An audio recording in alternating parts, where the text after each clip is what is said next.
Guys, like, comment, subscribe, share the video, especially if you love MMA as much as I do. Man, talk about crazy fights. I just talked about the main event with Leon beating Kamaru again, like I said he was going to do. Now to talk about Gaethje. It's crazy. It's nice that I've been right about my predictions lately because in college football and even lately with MMA, I've been pretty wrong about those things. So to get back-to-back predictions right on any sporting event is a blessing because it builds credibility to my picks and my channel in general.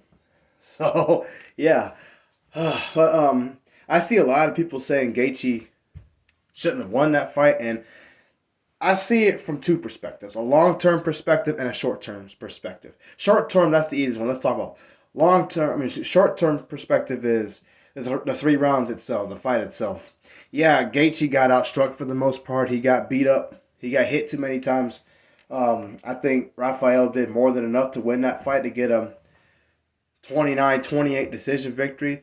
Um, Here's the thing about MMA and some veterans like Gaethje. Gaethje, like I said, the difference between the two today was going to be Gaethje's experience fighting elite level competition more than Rafael has. Not to say he hasn't fought anybody good, but Gaethje's been there with some animals. Tony Ferguson, Donald Cerrone when he was still kind of in his prime. He was also in there with Charles Oliveira, Khabib. He's been in there with Dustin Poirier, all these monsters. Michael Johnson's also a beast, you know. And he's finished a lot of people. He's been finished a few times, but he's usually the one knocking people out. Also, and he's been there with Michael Chandler too, another really good, great champion in MMA. So I understand why some fans are saying it was a robbery itself, but you have to think about a long-term goal. For example, if I'm a promoter or if I'm a judge and I see, okay, Rafael won today, but I see he gets tired. That's a problem if he fights a guy like Oliveira or Dariush, or if he fights Makachev, the champion. You know what I mean? If he fights a 5-round fight with any of those guys, he's going to get killed out there. You know? He was able to stop takedowns from RDA and Gaethje, but neither one of those guys are known for their wrestling, predominant grappling abilities. You know? Those guys are primarily strikers.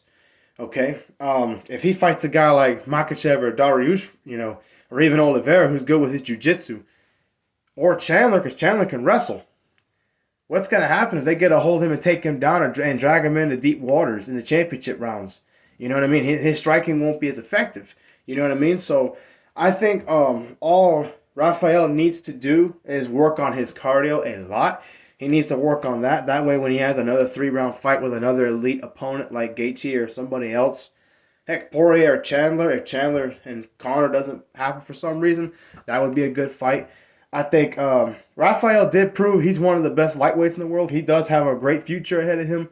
He will fight for a championship one day, may even win it. Who knows? His stand-up is scary. But the fact that Gaethje came back and stole the 3rd round and was beating him up after losing the first 2 rounds to come back like that, it just proves what I said, Gaethje's resiliency and his championship heart. And not championship heart so much, but he does have championship heart. But you know what I mean? He's been in 5-round fights before. And he made it look easy, right? So I felt like unless Rafael finished the fight, which he didn't in the first 2 rounds, he was going to be in trouble in that 3rd round. And Justin came back and won because of that. And he proved, okay, if I put either of these 2 guys in a 5-round fight, Justin has the better chance of making this a fight worth watching. Rafael's going to gas out within 2 or 3 rounds and he's going to be done. Nobody wants to see that. People want to see Gaethje because he might not win it, but at least he'll fight and people pay to see that. That's probably what happened with the judging. So, again, a few years from now, if these guys fight again, Rafael could very well beat him. If he had good cardio, he would have won that fight decisively. He was winning personally, but you know what I mean. You know how it is with judges. But, again, short term, I do think it was bull. But long term, no, I won a robbery. Sorry.